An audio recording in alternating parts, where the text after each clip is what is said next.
Good morning, আমি পূজা। আজকে আমি নিয়ে চলে এসেছি ছোট্ট মিনি ব্লগ। আমরা দৈনন্দিন জীবনে সকালে ঘুম থেকে উঠে যা যা করি সেটাই আমি আজকে ছোট্ট এই ব্লগের মাধ্যমে সবাইকে দেখাচ্ছি। তো বন্ধুরা, চলো দেখো, আমি সকাল থেকে উঠে ব্রাশ করে মুখ পরিষ্কার করে নিয়েছি।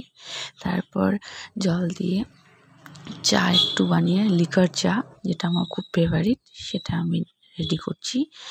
আমার লিকার চা রেডি হয়ে গেছে।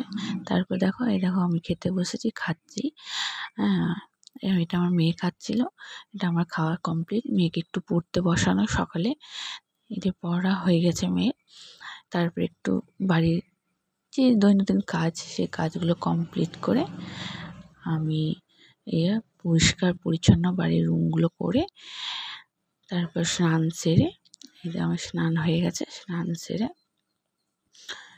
একটু নিজের রূপচর্চাকে ধ্যান দিয়ে একটু ময়শ্চারাইজার লাগিয়ে দেখো আমার